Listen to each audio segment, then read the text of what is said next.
Boa noite, meus irmãos, irmãos do Ideal Espírita, simpatizantes, trabalhadores da causa, visitantes. Que Jesus abençoe os nossos esforços para caminharmos na trilha, que Ele deixou para nós. Aproximava-se o momento do sacrifício supremo do nosso Mestre Jesus. Aproximava-se o momento em que Ele seria traído, seria preso, humilhado e crucificado na cruz. Jesus, como mestre inigualável, entendeu a necessidade de confortar os seus apóstolos. A equipe de trabalho que Ele havia montado aqui na terra para dar continuidade à difusão das verdades eternas a todas as nações, todos os povos. Ele sabia que precisava preparar os seus apóstolos, também os seus discípulos. E Ele reúne os seus apóstolos numa conversa particular com eles e começa a falar para eles: aproxima-se o momento em que eu vou ser preso. Havia então um ambiente de preocupação dos apóstolos. Havia uma tensão no ar, evidente, porque o Mestre havia caminhado com ele durante 3 anos. Havia deixado os seus ensinos, seus exemplos, mas aproximava-se um momento de despedida, um momento de solidão. Então Jesus convoca os seus apóstolos e fala com eles de uma maneira belíssima, que está em João, versículo 14, um dos versículos mais belos desse evangelista. Ele começa a falar: não se turbe o vosso coração, não se perturbem com o que vai acontecer, crede em Deus, crede também em mim. A casa do Pai tem muitas moradas, e se assim não fosse, eu vos teria dito. É de uma poesia, é de uma beleza. E ele fala: eu me vou, e vou preparar-vos lugar, e retornarei para buscá-los, e vocês estarão comigo. Vocês ficarão comigo. Que coisa consoladora de ouvir do Mestre dos Mestres. Os discípulos veem ali compensados todos os seus esforços, sentem nas palavras de Jesus a consolação. Mas o colégio apostólico de Jesus, ele é uma representação de um pouco de cada um de nós. Vejamos que nós temos ali Pedro, mais irascível, mais atirado, mais bravo até, porque lembram-se que foi ele que cortou a orelha do soldado Malcolm. Ele fez aquele gesto de pegar a espada, e Jesus aproveita aquele momento e já deixa um ensino extraordinário, que aquele que fere com a espada também será ferido. Nós temos ali 2 discípulos que, quando Jesus é crucificado, desertam em direção a Emaús. Outros têm medo e se escondem. Nós temos ali aquele que trai, aquele que abandona a causa, aquele que não havia entendido o que Jesus veio ensinar, simplesmente abandona e trai. Primeiro trai, depois tem a consciência tão culpada que extermina a sua própria existência física. Nós temos ali Tomé, que só acredita se ver. Então vejam que, se a gente for analisar o colégio apostólico de Jesus, ali nós nos encontramos representados. Tem hora que a gente foge, tem hora que a gente falha com um amigo, tem hora que às vezes a gente chega a trair o amigo, aquela pessoa que a gente gosta, tem hora que desertamos da causa do bem. Então ali não estão seres extraterrenos trabalhando ao lado de Jesus, são humanos como nós, com conquistas também, com coragem, com valentia, que eles vão evidenciar na sequência dos atos, porque à exceção de João, o evangelista que vai desencarnar já idoso na ilha de Patmos, e de Judas, que vai dar fim à sua própria existência, todos os outros darão a sua vida física em sofrimento pela causa do Cristo. Mas nesse instante nós encontraremos aquele que duvida, interrogando Jesus. E aquele que duvida é Tomé. Mas Senhor, nós não sabemos para onde vais. Como poderemos saber o caminho? Aí Jesus fala essa frase magnífica. Interessante que ele não havia notado ainda, né? Tomé não tinha percebido. Eu sou o caminho, a verdade e a vida. E é sobre isso que nós vamos refletir nesta noite, meus irmãos. Que caminho é esse? Que verdade é essa que Jesus nos oferece? E que vida Jesus fala? Ora, a vida não foi nos dada por Deus? Então que vida Jesus oferece? Temos que pensar. Que vida é essa que Jesus está dizendo que Ele é o caminho, verdade e vida? É nisso que nós vamos refletir, meus irmãos. Refletir se nós conseguiremos alcançar a verdade plena na existência atual, nas existências futuras. Então vamos começando a refletir, começar a reflexão pela vida. Que vida é essa que Jesus está nos oferecendo?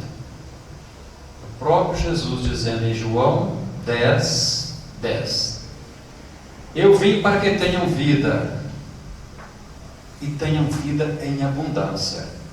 Então Jesus não está oferecendo a vida que Deus nos deu, porque esta já está dada. Essa não tem fim. Jesus está nos falando de vida em abundância.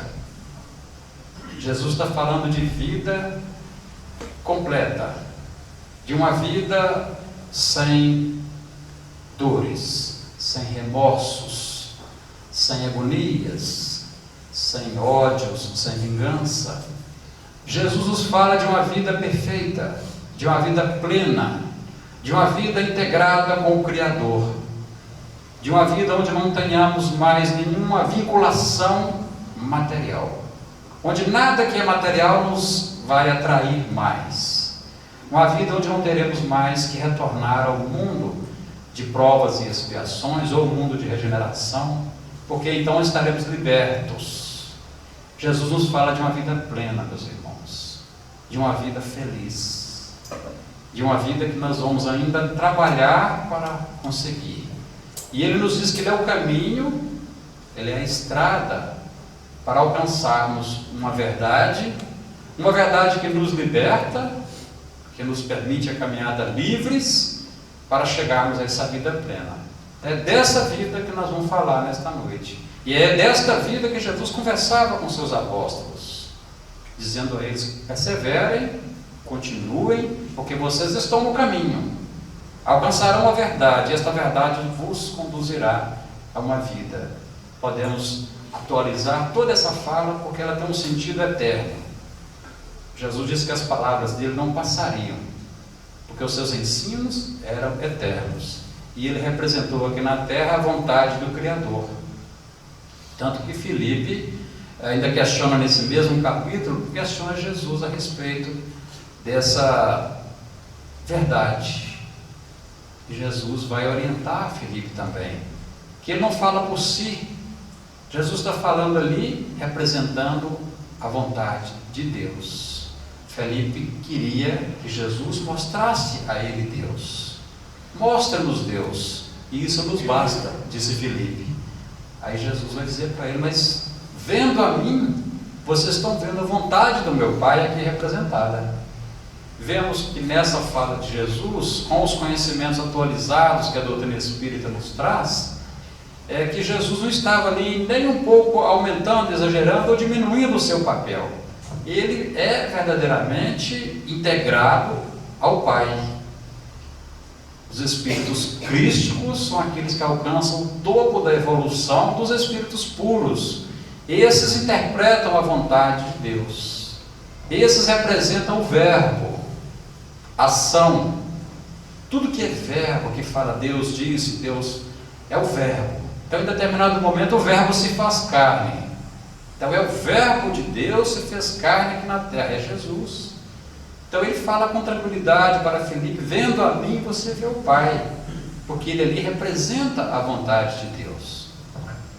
E na carta de Paulo a 1 Coríntios, capítulo 2, versículo 9, está assim: nem olhos viram, nem ouvidos ouviram, nem jamais penetrou em coração humano o que Deus tem preparado para aqueles que o amam. Interessante como Paulo avança em conhecimentos em relação ao conhecimento geral daquela época. Paulo, iniciado, um estudioso, um doutor da lei, então ele era um iniciado, ele conhecia os segredos da religião judaica e certamente tinha um conhecimento muito mais aprofundado do que a grande maioria do povo. E ele, no seu resgate extraordinário, na sua redenção, tornando-se o maior dos apóstolos, na concepção de levar a palavra aos gentios, ele vai, em determinado instante, numa das suas passagens, ele fala assim: conheço um homem que no corpo não sei, se fora do corpo não sei. Esse homem é ele, Paulo, que foi levado ao terceiro céu. Então, em determinado momento, hoje nós podemos compreender que em desdobramento extraordinário, numa mediunidade que lhe era peculiar, Paulo conseguiu acessar dimensões espirituais muito mais elevadas do que a nossa aqui terrena. Ele foi levado para um patamar vibratório muito mais sutilizado. Então ele conhecia essa dimensão, e conheceu. E mesmo assim ele vem nos falar: nem olhos viram, nem ouvidos ouviram, e nem jamais penetrou no coração humano que Deus tem preparado para aqueles que o amam. Assim, meus irmãos, a gente pode deduzir com facilidade que a herança divina para cada um de nós é algo espetacular. É algo que nós ainda não temos a dimensão, que a nossa imaginação não concebe, que não conseguimos imaginar o que o Criador tem de herança para nos entregar. Não é pouca coisa. Basta que a gente observe na literatura espírita as capacidades dos espíritos como Emmanuel, como Bezerra de Menezes, de se deslocar, de emitir o pensamento em onda, de captar pensamentos, de viajar por outras dimensões que nós nem imaginamos. O que nos espera? E nós estamos falando de espíritos que estão aqui ainda em torno da Terra, nos ajudando, contribuindo.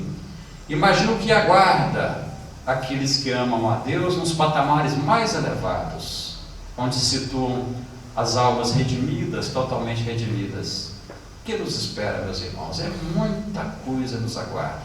Somos co-criadores com o Pai, o nosso pensamento cria junto com o pensamento divino, e quando a gente aprender a disciplinar esse pensamento, e quando evoluirmos o suficiente para interpretarmos a vontade de Deus, como acontece com os espíritos crísticos. Então tem muita coisa nos aguardando, dependendo da nossa movimentação, do nosso querer, do nosso buscar, do nosso pedir, do nosso bater nessa porta, porque Jesus disse que é tudo isso que nós buscarmos, pedirmos, nós vamos obter. Então aqueles que amam a Deus são aqueles que realizam a sua vontade. Não é aquele amar da adoração, todo dia de manhã ajoelha e adora a Deus. É mais do que isso. A lei de adoração é uma lei natural. Ela significa a nossa posição diante do Criador, o nosso reconhecimento de sermos criaturas, o nosso reconhecimento da paternidade divina. Aí está a lei de adoração. Mas aqueles que amam a Deus realizam a sua vontade. E qual é a vontade de Deus? Foi toda ela traduzida aqui na terra por Jesus.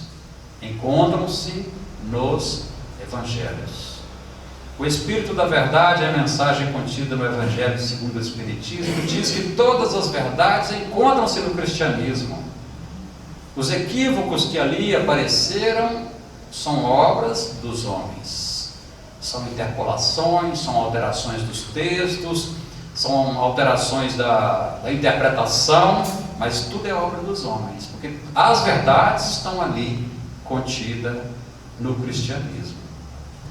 Vamos mais adiante agora, tentando interpretar Apocalipse capítulo 20, versículo 6, onde João diz assim: bem-aventurado e santo aquele que tem parte na primeira ressurreição. Sobre estes não tem poder a segunda morte. Traz para nós aí um fato curioso, né?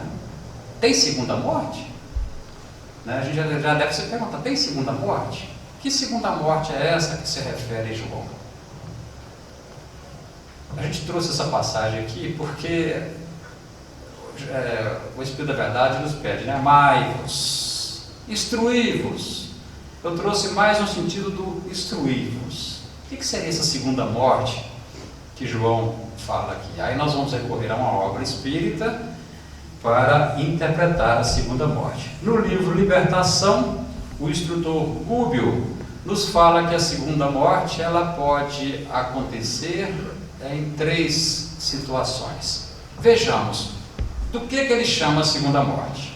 O primeiro caso, ocorre a desagregação da matéria com inevitável redução do corpo de relação, explicável pela plasticidade e maleabilidade do perispírito. Vamos pegar essa primeira parte e depois a gente continuar nos outros pontos. E aí eu coloquei entre aspas o que é um fenômeno conhecido dos estudiosos espíritas que chama-se a ovoidização. No processo desencarnatório, quando o espírito não adentra a vida espiritual preparado, ou muito ao contrário, adentra a vida espiritual cheio de ódio, de vingança, crimes, inimigos, adversários, e ele adentra um processo de monoideísmo, mantendo uma ideia recorrente o tempo inteiro. Aquela mesma ideia gera nele um circuito fechado, e isso num processo de hipnotismo dos seus adversários espirituais vai de uma certa maneira desagregando a matéria do corpo sutil, do corpo perispiritual, que ainda é uma substância semimaterial e muito plástica, sujeita à vontade do espírito. Então, nesse processo de monoideísmo, de um remorso, de uma culpa profunda, o espírito inicia um processo de embotamento do seu perispírito. E ele vai, nesse processo, assumir uma forma ovoide.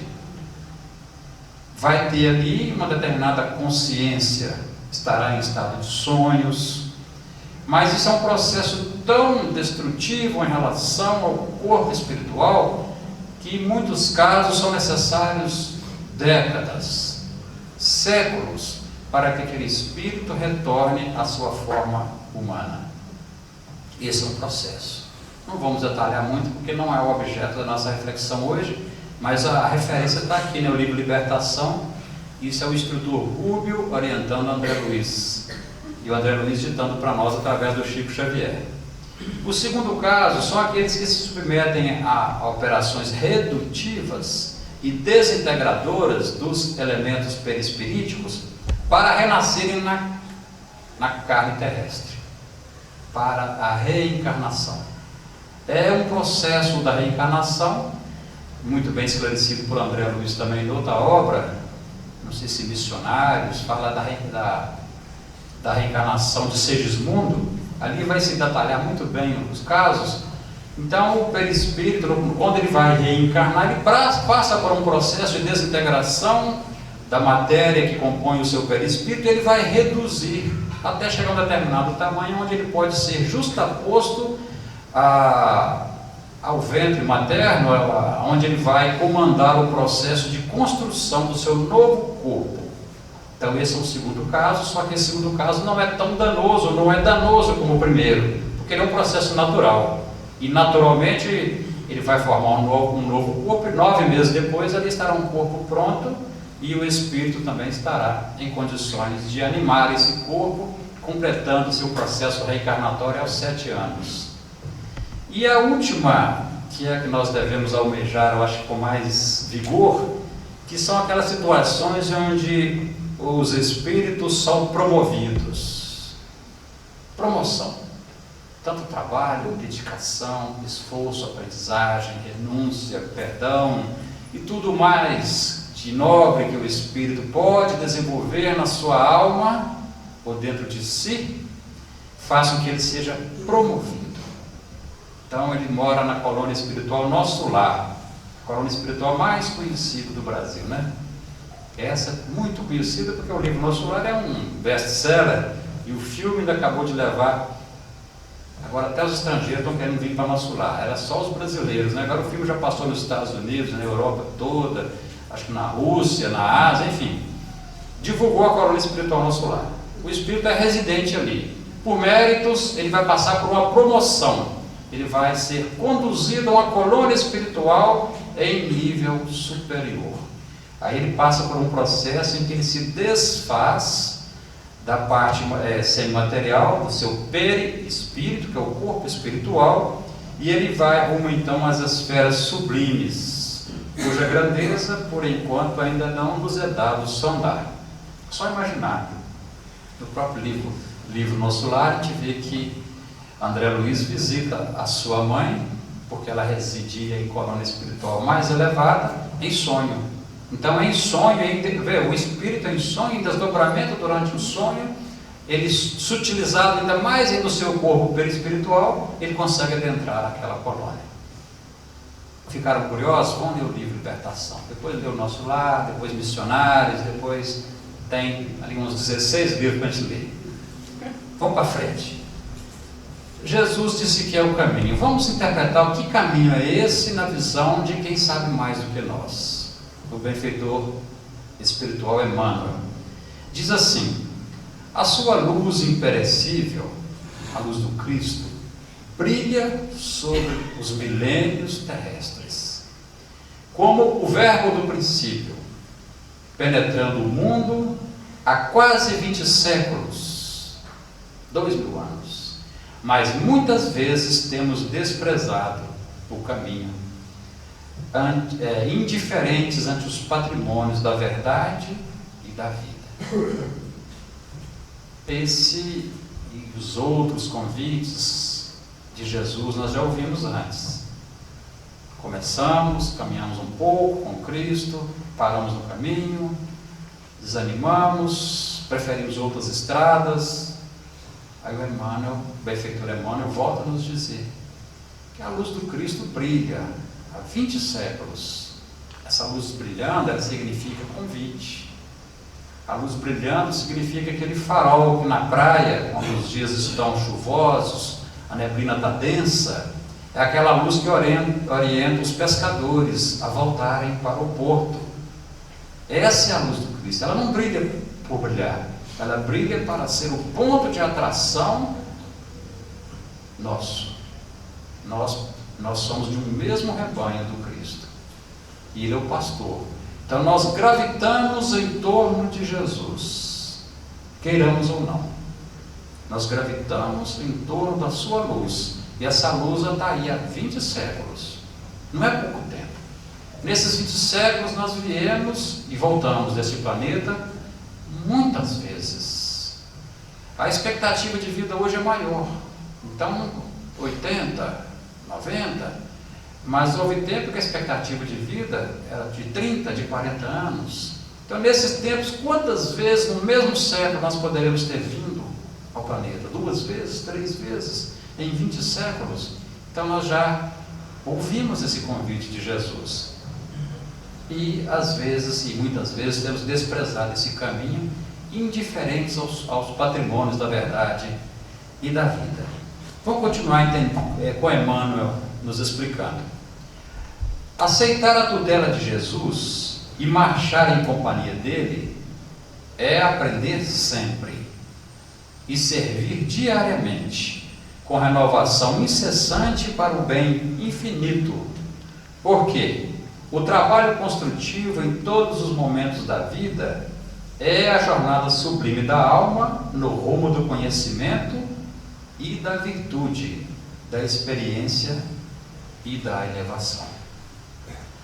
Aceitar o jugo suave de Jesus, o fardo que com ele é leve, é aceitar a orientação de Jesus.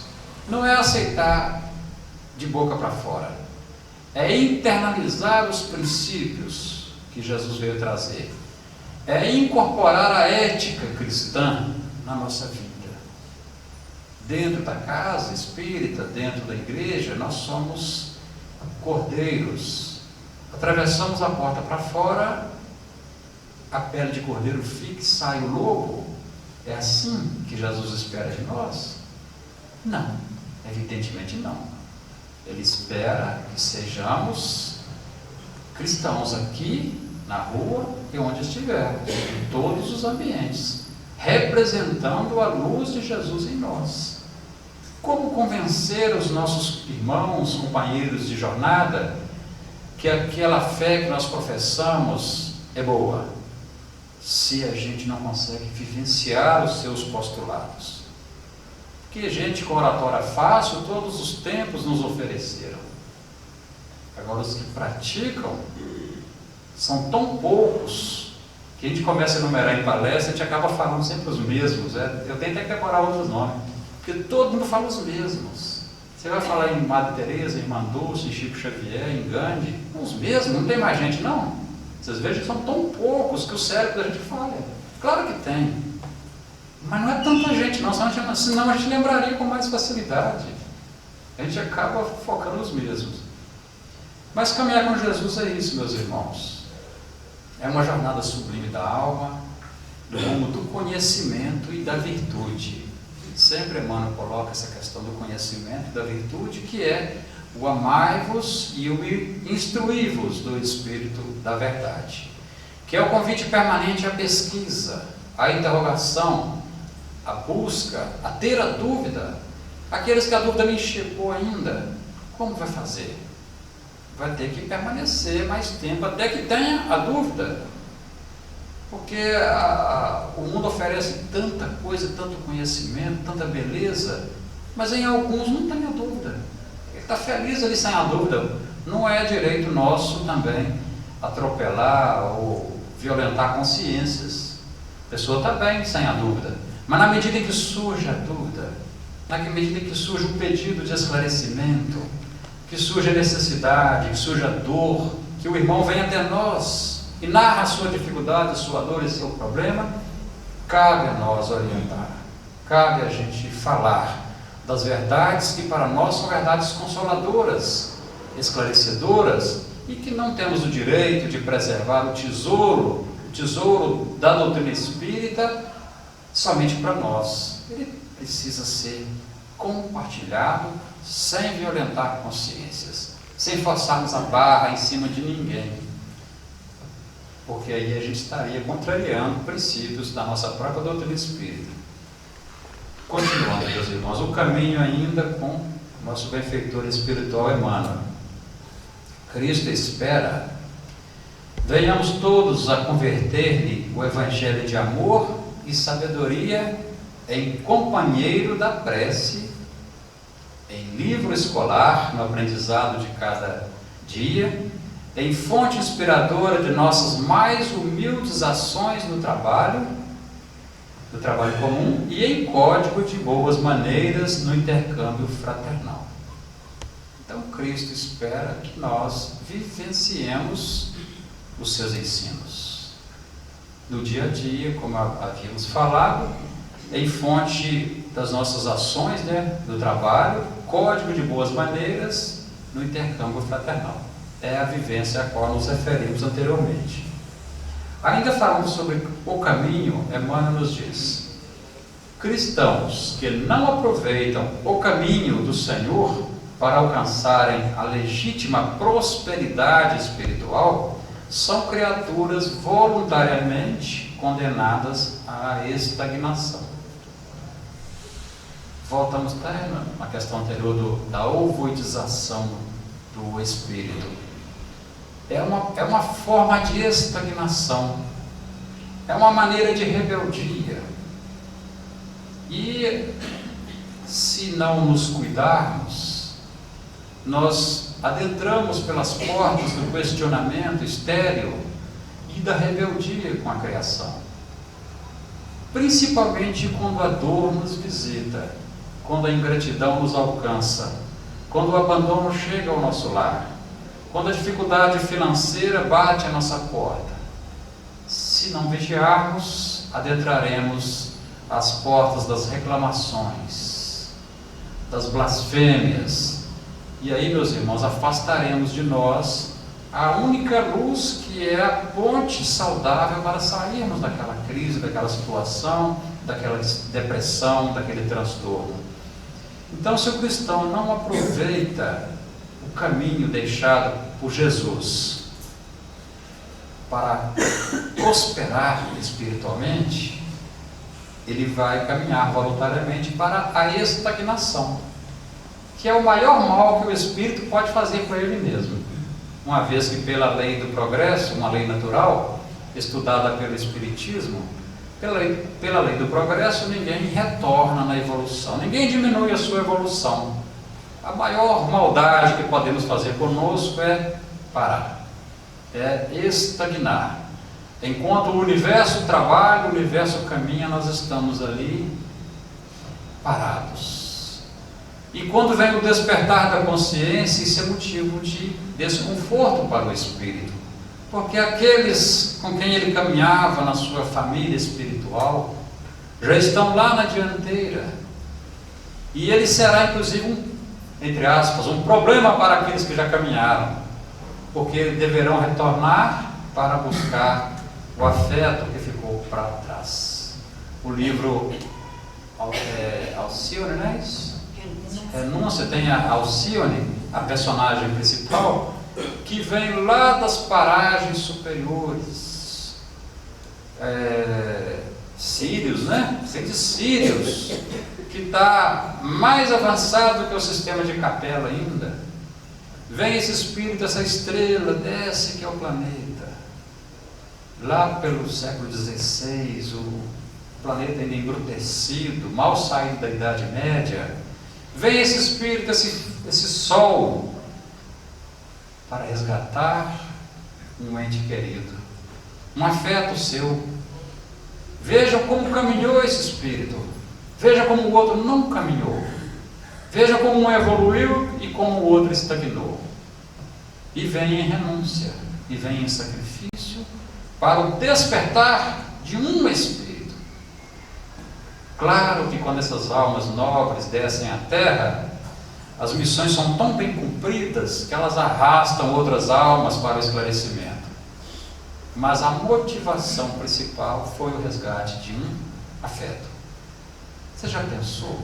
A gente está aqui e tem que vir um espírito de Sírios para me ajudar? Vai dar uma vergonha danada. Por que ele caminhou e eu não caminhei? Por que o espírito Alcione realizou e eu não realizei? Por que ela despertou e eu não despertei? Que sacrifício eu estou impondo a um espírito que nem corpo precisa mais?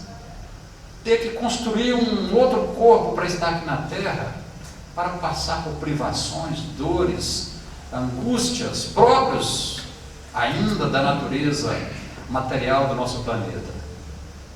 Isso é estagnação, meus irmãos. A verdade, né? Já falamos do caminho, falamos da vida, vamos falar da verdade. Todo aquele que lhe descobre a luz bendita de Jesus, começa a observar a experiência da vida, né, sobre outros prismas. Elege mais altos padrões de luta, descortina metas santificantes e identifica-se com horizontes mais largos. O reino do próprio coração passa a gravitar ao redor do novo centro vital, glorioso e eterno. Penetra mais intensivamente na órbita da verdade, que é a pura luz. A verdade é a pura luz. Que as condições em que nós vivemos no planeta ainda não nos é dado ter conhecimento da verdade na sua plenitude. Nós ainda temos os vislumbres da verdade.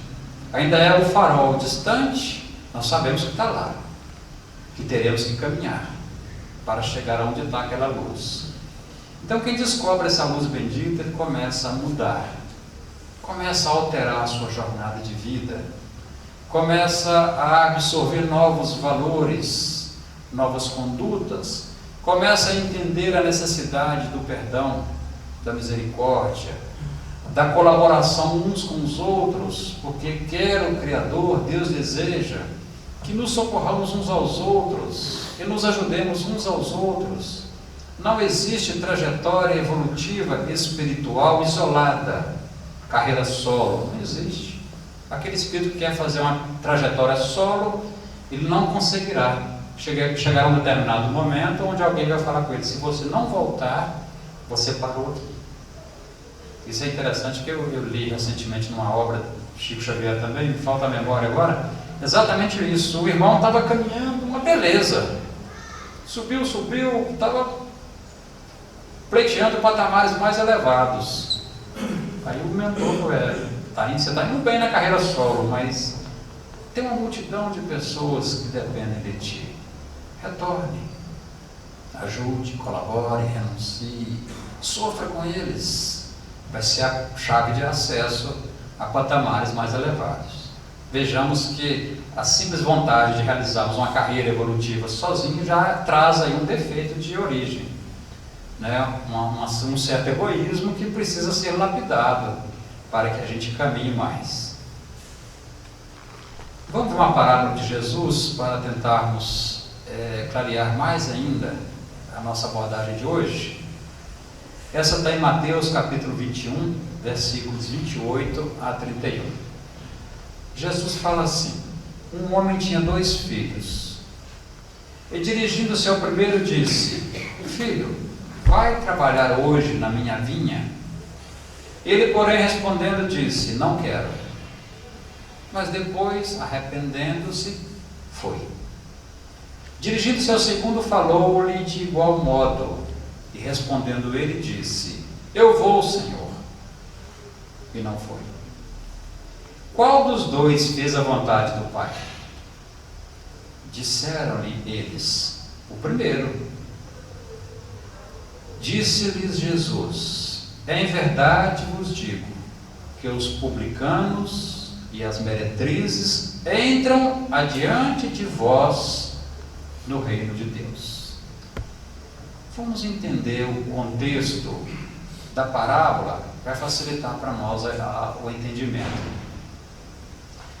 Jesus estava realizando maravilhas no templo, estava curando, e isso evidentemente trouxe contra ele os adversários que nós já sabemos, os fariseus, os sacerdotes, os principais do templo, né?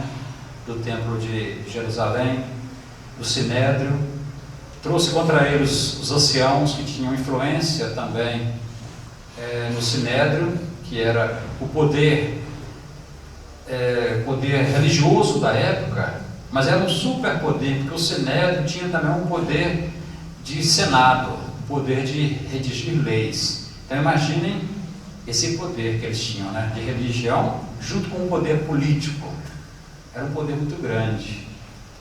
Jesus havia acabado de expulsar os vendilhões do templo, e aí ele arrumou mais adversários ainda, porque os vendilhões do templo são aquelas pessoas que vendiam pombos, carneiros, bois, ovelhas para o sacrifício, e o sacrifício é uma regra a ser obedecida pelo povo judeu, em especial naquele tempo. Então quem tinha mais dinheiro comprava o boi, o carneiro. O que tinha menos dinheiro sacrificava um pombo. E isso gerava um mercado financeiro altamente lucrativo. Vocês imaginam os sobrepreços que eram colocados esses animais? E ali as famílias tinham que fazer esforço em comprar. E isso revertia dinheiro para o bolso dos principais do templo, os chamados príncipes do templo. Então Jesus nesse instante está conversando com eles. Por isso a frase final da parábola. Jesus está conversando com os sacerdotes, em especial os fariseus, que eram os verdadeiros fiscais de Jesus. Aqueles a quem Jesus chamou de hipócritas, de sepulcro caiado por fora e podres por dentro, porque pregavam nas praças, mas a sua conduta não era coerente com a pregação. Conheciam a lei de Deus, mas nada realizavam em nome dessa lei de Deus, muito ao contrário, viviam em função dos seus próprios interesses financeiros e egoísticos. E Jesus está falando com essas pessoas, com uma autoridade moral extraordinária. Então Jesus está falando com eles: vou contar para vocês uma parábola. E conta a parábola, essa aqui. E pergunta a eles: quem é que fez a vontade do Pai? E eles responderam: o primeiro. Aquele filho que falou que não ia, mas refletiu, pensou, foi. O outro que falou que ia e não foi. Por isso que Jesus faz essa conclusão, porque Jesus chocava os valores políticos e religiosos do seu tempo. Veja que na parábola do bom samaritano é a mesma situação. Passa um sacerdote e deixa o homem caído no buraco. O sacerdote era um religioso, ele tinha o dever de ajudar. Passa um levita, passa também ao largo, não vai ajudar, que também era um homem do templo, homem das leis, tinha o dever de ajudar. E passa um samaritano, que era um povo odiado pelos judeus, considerados um povo inferior. Quem é que vai ajudar o homem machucado? O samaritano.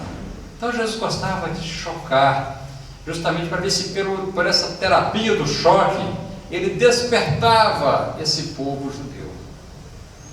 Então Jesus vai concluir assim: em verdade vos digo que os publicanos e as meretrizes entram adiante de vós no reino de Deus. Então, muito antes desses religiosos da época, hipócritas, os publicanos, que eram também detestados pelo povo. Por que detestados? Porque eles eram cobradores de impostos. E cobravam impostos para os romanos. Era mais grave ainda. Não cobravam impostos para o templo ou para o poder governante local. Cobravam para os romanos, que era o povo dominador dos israelenses, dos judeus. Então os publicanos eram detestados pelos judeus. As meretrizes, de igual modo, naquele tempo eram execradas, condenadas. Vide a passagem da mulher adúltera, onde Jesus ensinou em profundidade aquele povo. As meretrizes eram tão à margem da sociedade, tão marginalizadas, que nem o dinheiro delas era aceito no templo. Se ela quisesse dar uma oferta no templo, e veja que eles gostavam do dinheiro, mas nem o dinheiro eles aceitavam, tal a marginalização das meretrizes. E Jesus está falando assim com os religiosos, que se achavam os maiorais, os donos da verdade, os senhores do povo. Está falando coisa assim: fiquem acordados, fiquem espertos, porque os publicanos e as meretrizes entram adiante de vós no reino de Deus.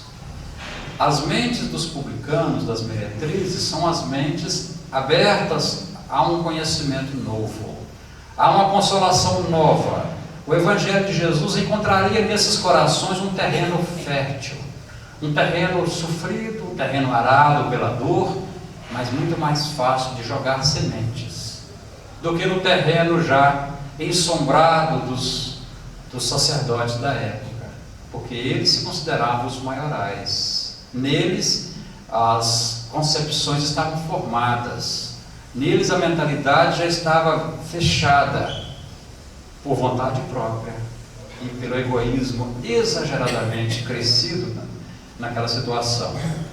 Mas há um sentido consolador nessa mensagem que, ao estruturar essas reflexões, eu pensei e achei importante comentar com vocês. Os publicanos e as meretrizes vão entrar adiante de vós, significa na frente. Mas significa também, meus irmãos, que os sacerdotes, os escribas, os fariseus, os levitas, entrarão também. Não é esse o sentido? Bom, vocês dois vão entrar na frente, que significa que os outros dois vão entrar depois. Jesus aqui aproveita para jogar por terra qualquer ideia de um inferno, qualquer pensamento de que o Criador poderia julgar irremissivelmente culpado um dos seus filhos, uma das suas criaturas. Estava conversando essa semana com um irmão espírita, a gente estava falando sobre a doutrina da predestinação. Existem irmãos que pensam na predestinação, ou seja, aqueles que serão salvos já estão escolhidos por Deus desde o princípio dos tempos.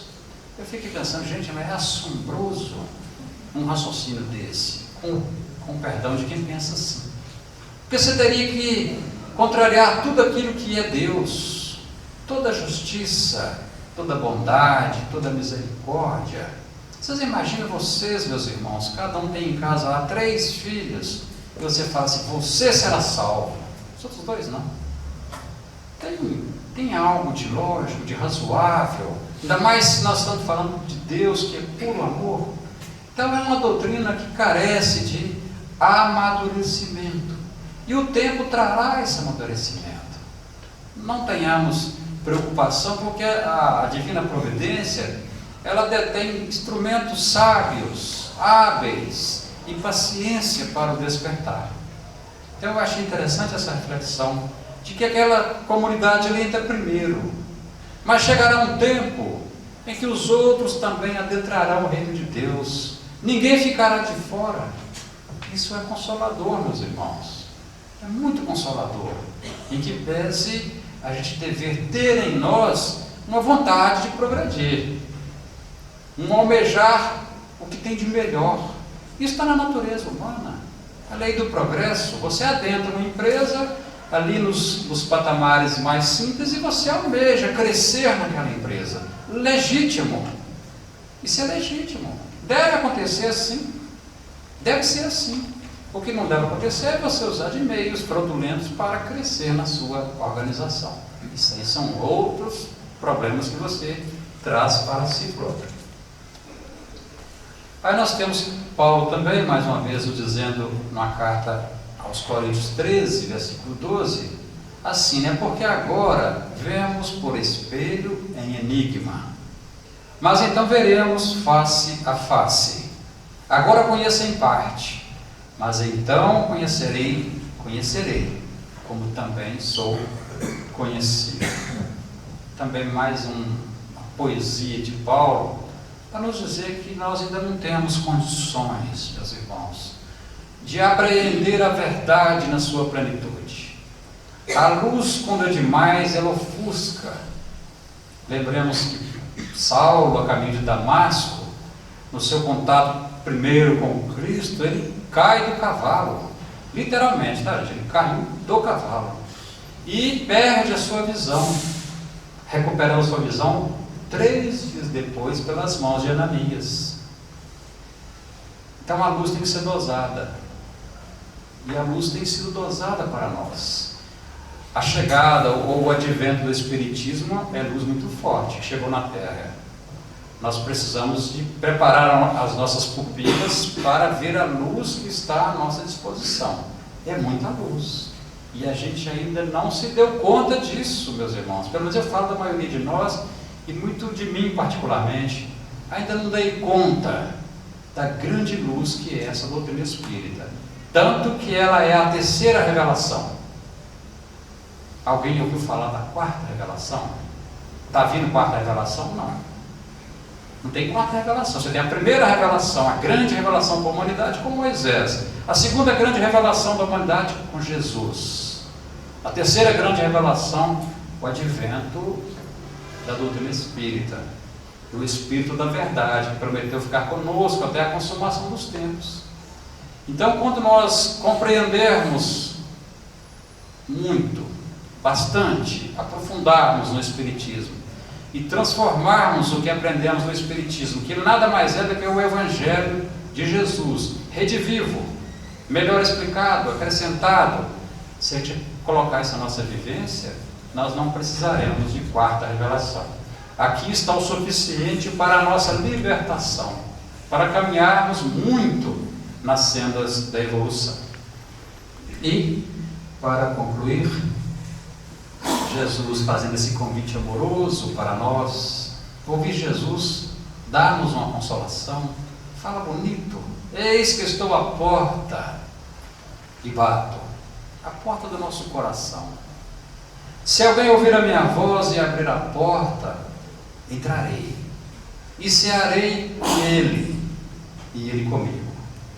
Ao que vencer, considerei que se assente comigo no meu trono, assim como eu venci e me assentei com meu Pai no seu trono. É tão belo ouvir Jesus dizendo assim: eis que eu estou à porta dos vossos corações. Ele não está à porta dos nossos corações parado, não. Ele está batendo. Mas se você não abre a porta do coração, Jesus não entra, porque nenhum espírito superior força a porta dos nossos corações. Ele vai esperar aquela atitude daquele que reconhece nele a grande luz, a luz do mundo. Então, meus irmãos, essas reflexões nos consolam e nos confortam. Nós temos em Jesus o caminho da verdade e da vida. E desde que Ele edificou este planeta para a nossa morada, passo a passo, cuidou, construiu, edificou, deu a sua vida física aqui por nós, ensinou, Ele se constituiu para nós então caminho, verdade e vida. Que saibamos apreciar esse caminho, alcançando a verdade, para termos vida em abundância. Que Deus nos abençoe.